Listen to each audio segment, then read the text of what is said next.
Hello friends, मैं रेनू स्वागत करती हूँ आप सभी भावी अध्यापक एवं अध्यापिकाओं का आपके अपने channel target UP TET C TET में। दोस्तों, आज की इस क्लास में हम आपके डीलर फर्स्ट सेमेस्टर के फर्स्ट पेपर बाल विकास एवं सीखने की प्रक्रिया के अंतर्गत आपके पवन सीरीज के मोस्ट इम्पोर्टेंट जो अति लघु उत्तरीय प्रश्न है इनको लेकर के मैं आई हूँ। और यहाँ पर हम आज यहाँ पर पार्ट 1 के सारे प्रश्नों को हम कंप्लीट करेंगे। जितने भी प्रश्न पार्ट 1 में दिए हैं सभी को हम अच्छे से कंप्लीट कर लेंगे और उसके बाद फिर अगले पार्ट में जो क्वेश्चंस बचे होंगे फिर उनको हम देखेंगे। ठीक है, तो चलिए क्वेश्चन नंबर 1 से हम स्टार्ट करते हैं। CAT परीक्षण किस आयु के बच्चों के व्यक्तित्व का मूल्यांकन करने हेतु प्रयुक्त होता है? तो CAT परीक्षण 3 से 11 वर्ष के बच्चों के व्यक्तित्व का मूल्यांकन करने हेतु प्रयुक्त होता है। 3 से लेकर के 11 वर्ष तक के बच्चों का होता है और ये बच्चों का बुद्धि परीक्षण होता है, बच्चों का व्यक्तित्व परीक्षण होता है। क्या होता है? या व्यक्तित्व का मूल्यांकन होता है। ठीक है, तो व्यक्तित्व परीक्षण है ये जो कि 3 से लेकर के 11 वर्ष तक के बच्चों का होता है, CAT परीक्षण। इसी प्रकार टेट परीक्षण है जो कि एक तरीके से कह सकते हैं कि बड़े लोगों के लिए होता है। तो आगे बढ़ते हैं। इसके बाद क्वेश्चन नंबर 2 है, शारीरिक विकास को प्रभावित करने वाले 4 कारक लिखिए। तो हमारा जो शरीर है ये हम सभी को पता है कि हमारा जो शरीर है जब हम जन्म लेते हैं धीरे धीरे हमारे आसपास का एनवायरनमेंट, जो हमें खाना मिलता है, जिस तरीके का की हमारी परिवार की स्थिति होती है, जिस तरीके का व्यायाम हम करते हैं, खेल हम खेलते हैं, इन सभी का हमारे शारीरिक विकास पर प्रभाव पड़ता है। तो आप देखिए, वंशानुक्रम, वातावरण, भोजन, परिवार की स्थिति, विश्राम और निद्रा, व्यायाम और खेल, स्नेह एवं सहानुभूति, इन सभी का प्रभाव पड़ता है शारीरिक विकास पर। और आप देखिए 2024 के एग्जाम में ये सभी प्रश्न पूछे हुए हैं। इसके बाद क्वेश्चन नंबर 3 है, जीन पियाजे के संज्ञानात्मक विकास सिद्धांत की 4 अवस्थाओं के नाम लिखिए। ऑलरेडी अच्छे से आप लोगों ने क्लास में पढ़ा है कि जीन पियाजे ने संज्ञानात्मक विकास की 4 अवस्थाओं के बारे में बताया था और इन्होंने अपने खुद के 2 बेटे थे इनके, उन वो जैसे जैसे बड़े हो रहे थे उन लोगों के अंदर जो भी चेंजेस आ रहे थे, जो भी परिवर्तन आ रहे थे, उनको वो लिखते जा रहे थे और उसी को इन्होंने जीन पियाजे का सिद्धांत नाम दे दिया। ठीक है, तो देखिए सबसे पहले ये कितनी अवस्थाएं होती हैं? 4 अवस्थाएं होती हैं। जीन पियाजे ने संज्ञानात्मक विकास की 4 अवस्थाएं दी। सबसे पहली है संवेदी गामक अवस्था या इंद्रिय जनित गामक अवस्था या संवेदी प्रेरक काल भी इसको कहते हैं। इसके बाद है पूर्व संक्रियात्मक अवस्था।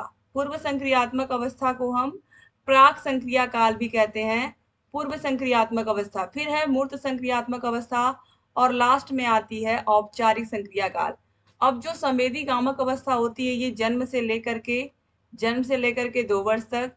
अब पूर्व संक्रियात्मक अवस्था 2 वर्ष से लेकर के 7 वर्ष तक। मूर्त संक्रियात्मक अवस्था 7 वर्ष से लेकर के 11 वर्ष तक। और जो औपचारिक संक्रिया काल होता है ये 11 से लेकर के 15 वर्ष तक होता है। तो ये भी आप याद रखिएगा। आगे बढ़ते हैं क्योंकि कभी कभी पूछ लेता है कितने से कितने साल तक कौन सी अवस्था होती है। क्वेश्चन नंबर 4 है, संवेग व्यक्ति की उत्तेजित अवस्था। यह परिभाषा किस मनोवैज्ञानिक ने दी है? तो संवेग व्यक्ति की उत्तेजित अवस्था है, ये वुडवर्थ का कथन है और ये बहुत इंपॉर्टेंट है। 2024 में देखिए ये भी पूछा हुआ प्रश्न है। इसके बाद देखिए ये प्रश्न 2 सालों में लगातार यहाँ पर आप देखिए 2019 में पूछा हुआ है, फिर 2024 में भी पूछा हुआ है। बहुत ही आसान सा प्रश्न है। अगर आप लोगों ने क्लास अच्छे से पढ़ लिया है तो आपको पता होगा कि यहाँ पर ये क्या होगा। यदि किसी बालक की मानसिक आयु 16 वर्ष है और वास्तविक आयु 10 वर्ष है तो उसकी बुद्धि लब्धि कितनी होगी? तो यदि किसी बालक की जो मानसिक आयु है वो 16 वर्ष है और वास्तविक आयु 10 वर्ष है तो बुद्धि लब्धि का फॉर्मूला क्या होता है? बुद्धि लब्धि बराबर मानसिक आयु बटे वास्तविक आयु गुणे 100। तो मानसिक आयु कितना दिया हुआ है? 16 वर्ष और वास्तविक आयु 10 वर्ष गुणा 100 से करेंगे तो ये एक जीरो से एक जीरो कट जाएगा और ये कितना आ जाएगा? 160। यानी कि जो बच्चा है वो अति प्रतिभाशाली बच्चा है। इसके बाद क्वेश्चन नंबर 6 है, विनय साइमन बुद्धि परीक्षण कब बनाया गया? तो ये 1905 में बनाया गया था, याद रखिएगा। 2024 में पूछा हुआ प्रश्न है, ऑलरेडी क्लास में मैंने अच्छे से आप लोगों को बताया भी है। इसके बाद क्वेश्चन नंबर 7 है, देखिए व्यक्तित्व मापन की कोई 2 प्रक्षेपीय विधियों के नाम लिखिए। तो पहला है प्रासंगिक अंतर्बोध परीक्षण यानी कि टेट परीक्षण, जिसको किया था मरे एवं मार्गन या मुरे एवं मार्गन ने। बाल संप्रत्यय परीक्षण जिसे हम कैट परीक्षण कहते हैं, रोडसा स्याही डब्बा परीक्षण और कहानी पूर्ति परीक्षण, ये सब हैं व्यक्तित्व मापन की प्रक्षेपी विधियां। क्वेश्चन नंबर 8 है, थॉर्नडाइक द्वारा प्रतिपादित सीखने के मुख्य कितने नियम दिए गए। दोस्तों बहुत ही अच्छा पेपर आया था 2024 का, 2024 के प्रश्नों को ही आप यहाँ पर देख रहे हो। तो थॉर्नडाइक ने सीखने के जो मुख्य नियम दिए हैं वो 3 है, तत्परता का नियम, अभ्यास का नियम और प्रभाव का नियम। और लगभग ये सभी आपको याद भी हो गया होगा। Law of readiness, law of exercise, law of effect on satisfaction. इसके बाद क्वेश्चन नंबर 9 है, अभिप्रेरणा की परिभाषा लिखिए।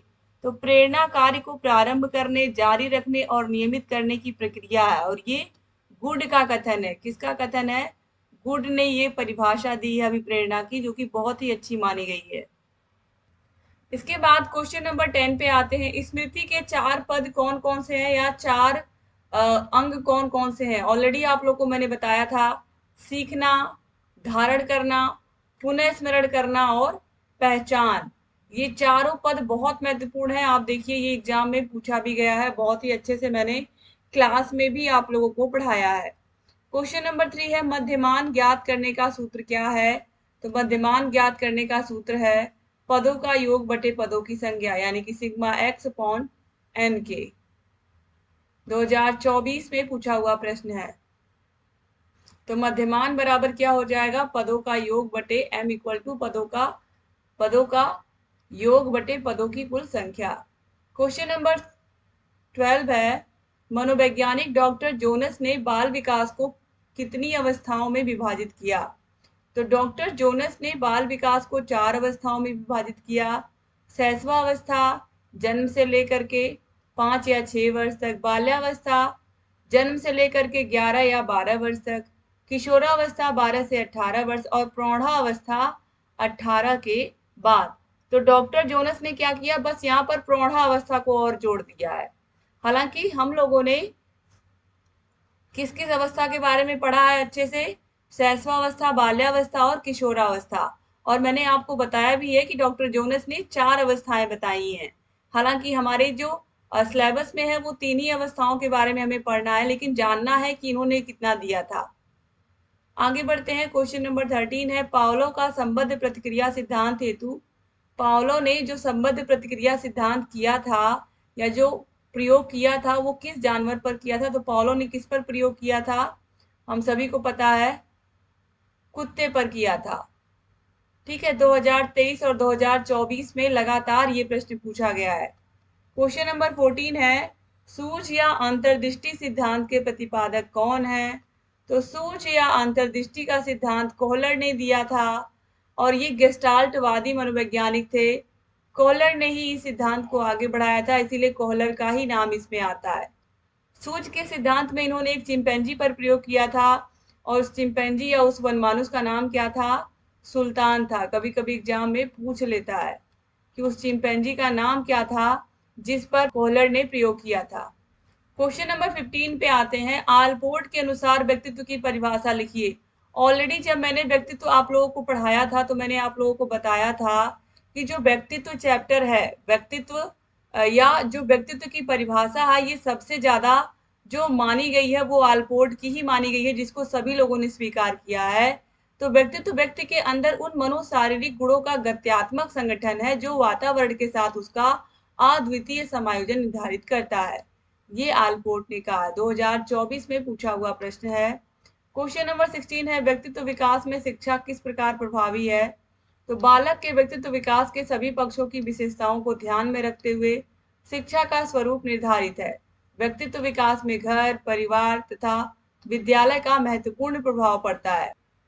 तो फ्रेंड्स याद रखिएगा कि व्यक्तित्व विकास में जो शिक्षा है उसका सबसे अधिक प्रभाव पड़ता है एक बच्चे के जीवन में, क्योंकि शिक्षा ही उसका स्वरूप निर्धारित करती है कि वो आगे चल करके क्या बनेगा। तो घर, परिवार और विद्यालय तीनों का ही महत्वपूर्ण प्रभाव पड़ता है एक बच्चे के शिक्षा पर। 2023 में पूछा हुआ प्रश्न है। क्वेश्चन नंबर 17 है, बुद्धि की कोई एक परिभाषा बताइए। तो बर्ट के अनुसार बुद्धि आपेक्ष रूप से नवीन परिस्थितियों में अभियोजित करने की जन्मजात योग्यता है। इसके बाद क्वेश्चन नंबर 18 है, संतुलन को कोई एक उदाहरण देकर समझाइए।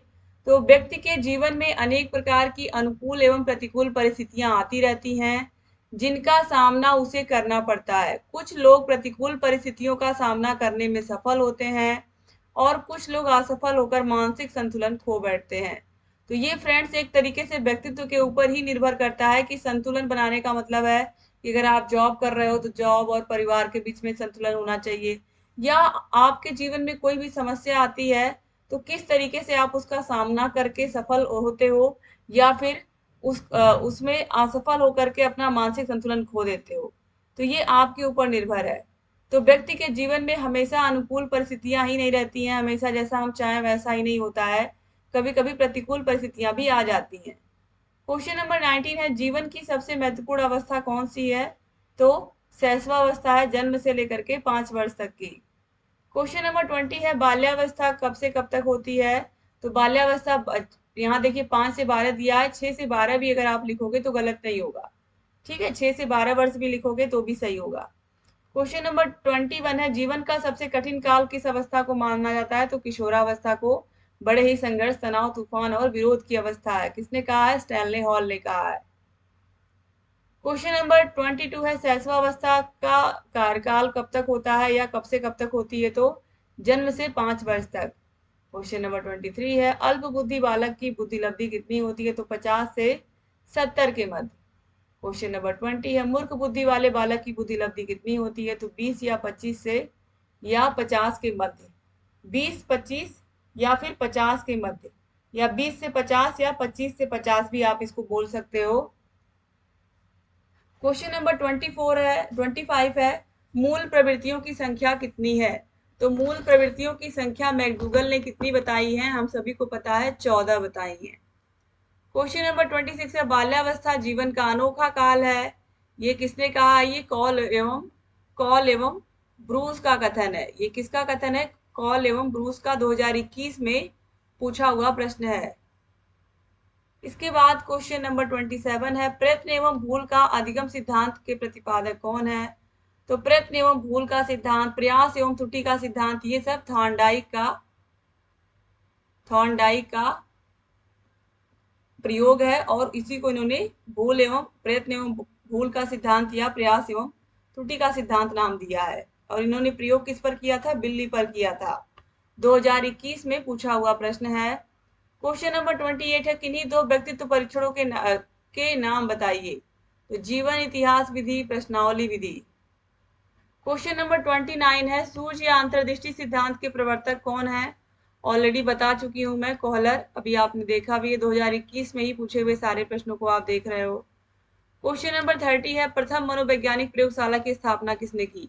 ये फ्रेंड्स एग्जाम में बहुत पूछता है। प्रथम मनोवैज्ञानिक प्रयोगशाला की स्थापना डब्ल्यू वुंट ने की थी या विलियम वुंट ने की थी 1879 में, 1879 में। क्वेश्चन नंबर 31 है, प्रबलन सिद्धांत का प्रतिपादन किसने किया था? तो हल ने किया था। क्वेश्चन नंबर 32 है, बाल विकास के अंतर्गत शैशवावस्था की अवधि कितनी मानी जाती है? तो जन्म से लेकर के 5 या 6 वर्ष। क्वेश्चन नंबर 33 पे आते हैं, अधिगम अंतरण क्या है? दोस्तों यहाँ पर देखिए, शैशवावस्था का जो अवस्था मानी गई है वो जन्म से लेकर के 5 वर्ष तक मानी गई है। लेकिन देखिए यहाँ पर 6 वर्ष दिया है, लेकिन आप लोग अगर एग्जाम में आता है तो आप जन्म से लेकर के 5 वर्ष ही लिखिएगा, क्योंकि जैसे ही बच्चा 6 वर्ष का होगा वो बाल्यावस्था में प्रवेश कर जाएगा और ये 6 वर्ष जो है वो उसके विद्यालय जाने की अवस्था हो जाएगी। क्वेश्चन नंबर 33 है, अधिगम अंतरण क्या है? तो पहली परिस्थिति को प्राप्त हुआ ज्ञान, कुशलता, आदतें, अभियोगिता का दूसरी परिस्थिति में प्रयोग करना। यानी कि एक जगह एक विषय में सीखा हुआ ज्ञान दूसरे विषय में अगर काम आ रहा है तो इसे हम अधिगम का स्थानांतरण कहेंगे, ट्रांसफर ऑफ लर्निंग कहेंगे।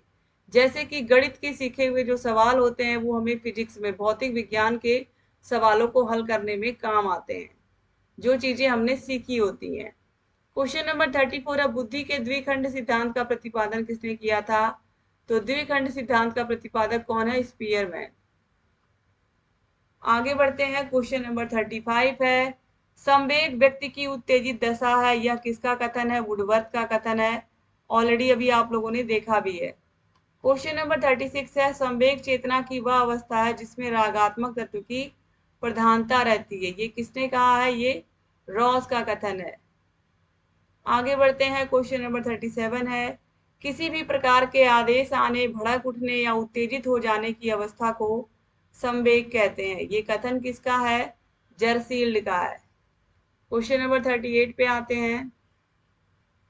किसने कहा प्रेरणा व्यवहार को जागृत करने, क्रिया के विकास को संपोषित करने और क्रिया के तरीकों को नियमित करने की प्रक्रिया है? तो पीटी यंग ने कहा है।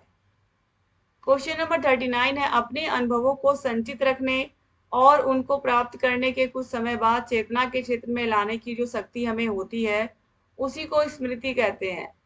स्मृति की यह परिभाषा किसने दी है? तो राय बर्न ने दी है। क्वेश्चन नंबर 40 है, किसका कथन है विस्मृति का अर्थ है किसी समय प्रयास करने पर भी पूर्व अनुभव का स्मरण करने या पहले सीखे हुए क्रिया को याद करने में असफलता। तो ये ड्रेवर ने कहा है। क्वेश्चन नंबर 41 है, संवेग के यह विचार किसके हैं? संवेग के बारे में यह किसने कहा है? संवेग प्राणी की एक जटिल दशा है जिसमें शारीरिक परिवर्तन, प्रबल भावना के कारण उत्तेजित दशा और एक निश्चित प्रकार का व्यवहार करने की प्रवृत्ति निहित होती है। तो ये किसने कहा है? जेम्स ड्रेवर ने कहा है। क्वेश्चन नंबर 42 पे आते हैं। तर्क के संबंध में यह विचार किसके हैं? तर्क फलदायक या उत्पादक चिंतन है जिसमें किसी समस्या का समाधान करने के लिए पूर्व अनुभवों को नवीन रूप और तरीकों से पुनः संगठित या सम्मिलित किया जाता है। तो ये गेट्स और अन्य की परिभाषा है। क्वेश्चन नंबर 43 है, व्यक्तित्व की यह परिभाषा किसकी है? व्यक्तित्व व्यक्ति के भीतर उन मनोशारीरिक गत्यात्मक गुणों का संगठन है जो वातावरण के साथ उसका अद्वितीय समायोजन निर्धारित करते हैं। अभी आपने देखा है ये परिभाषा किसकी है? आलपोर्ट की, जिसको सभी लोगों ने माना है। क्वेश्चन नंबर 44 पे आते हैं। समायोजन निरंतर चलने वाली प्रक्रिया है जिसके द्वारा व्यक्ति अपने और वातावरण के बीच संतुलन संबंध रखने के लिए अपने व्यवहार में परिवर्तन करता है। यह किसने कहा? गेट्स व अन्य ने। क्वेश्चन नंबर 45 है, समायोजन की यह परिभाषा किसकी है? समायोजन वह प्रक्रिया है जिसके द्वारा प्राणी अपनी आवश्यकताओं की पूर्ति को प्रभावित करने वाली परिस्थितियों में संतुलन रखता है। बोरिंग, लैंगफील्ड और वेल्ड का कथन है ये। क्वेश्चन नंबर 46 है, किसने कहा वातावरण में वे सब बाह्य तत्व आ जाते हैं जिन्होंने व्यक्ति को जीवन आरंभ करने के समय से प्रभावित किया है? तो किसने कहा है? वुडवर्थ ने। क्वेश्चन नंबर 47 है, सीखने के एक क्षेत्र में प्राप्त होने वाले ज्ञान या कुशलताओं का सीखने के दूसरे क्षेत्र में प्रयोग करना साधारणतः प्रशिक्षण का स्थानांतरण कहलाता है। यह कथन किसका है? तो क्रो ने दिया है। क्वेश्चन नंबर 48 है, बुद्धि परीक्षणों को मुख्यतः किन दो वर्गों में विभाजित किया गया है? तो व्यक्तिगत बुद्धि परीक्षण और सामूहिक बुद्धि परीक्षण दो भागों में डिवाइड किया गया है, जिसमें आर्मी अल्फा परीक्षण आता है, आर्मी बीटा परीक्षण सामूहिक बुद्धि परीक्षण में आता है। तो और आर्मी अल्फा व्यक्तिक और आर्मी बीटा सामूहिक। क्वेश्चन नंबर 49 है, स्टैनफोर्ड विनय स्केल किस प्रकार का बुद्धि परीक्षण है? तो ये व्यक्तिक भाषात्मक बुद्धि परीक्षण है, यानी कि पढ़े लिखे लोगों के लिए और इंडिविजुअल एक एक व्यक्ति का। क्वेश्चन नंबर 50 है, व्यक्तित्व की संक्षिप्त परिभाषा लिखिए। तो रेक्स के अनुसार व्यक्तित्व समाज द्वारा मान्य और अमान्य गुणों का संगठन है। तो फ्रेंड्स, इस तरीके से टॉप 50 क्वेश्चंस आज यहाँ पर आपने देख लिया। इसके बाद हम कल की क्लास में पढ़ेंगे आपके अगले पार्ट को। ये 3 पार्ट में मैं कंप्लीट पढ़ाने वाली हूँ और आपको फर्स्ट पार्ट कैसा लगा जरूर कमेंट करिएगा। ये हमारा कॉन्टेक्ट नंबर है, कोई भी समस्या हो तो इस पर कॉल करके मैसेज करके आप सारी जानकारी हमसे ले सकते हैं ऐप के बारे में। अगर आप ऐप फर्स्ट सेमेस्टर में ऐप से पढ़ रहे हो तो ऐप में आपको सारे विषयों के नोट्स मिल जाते हैं, सारे विषयों के चैप्टर वाइज टेस्ट मिल जाते हैं, सारे विषयों की लाइव क्लासेस मिल जाती हैं, सारे विषयों की लाइव क्लासेस के अलावा रिकॉर्डेड क्लासेस भी मिल जाती हैं, सारे विषयों के चैप्टर वाइज टेस्ट मिल जाते हैं, सारे विषयों के प्रीवियस ईयर क्वेश्चन पेपर्स लगभग 10 सालों के हम इकट्ठे आपको देते हैं। तो ये सब आपको मिलता है हमारे ऐप अस्तित्व अकेडमी ऐप पर फ्रेंड्स आप लोगों को सारी जानकारी ऐप पर आपको सारी की सारी चीजें एक जगह इकट्ठी मिल जाती हैं, तो अलग से आपको कहीं भटकना नहीं पड़ता है। राजन सीरीज, पवन सीरीज, ये जो आप देख रहे हो, ये पूरा पीडीएफ हम आपको दे देंगे। तो ये अलग से बाजार से आपको खरीदना नहीं पड़ेगा, राजन सीरीज या पवन सीरीज। तो इस तरीके से फ्रेंड्स ये सारी चीजें आपको बिल्कुल और बिल्कुल एक तरीके से हम कह सकते हैं कि आपको बहुत ही कम प्राइस में और अच्छे से मिलेंगी। तो आप लोगों को डिस्क्रिप्शन बॉक्स और कमेंट बॉक्स में अस्तित्व एकेडमी ऐप की लिंक मिल जाएगी। और अगर अभी आप और दोस्तों, अगर अभी तक आप लोगों ने ऐप को डाउनलोड नहीं किया है तो कर लीजिए। और कोई भी समस्या है तो आप कमेंट बॉक्स में पूछिए, या फ़ोन करके या मैसेज करके। इस पर आप मैसेज भी कर सकते हो, व्हाट्सएप नंबर है। Thank you so much friends, एक बार फिर से आप सभी का बहुत बहुत धन्यवाद पूरा का पूरा क्लास देखने के लिए।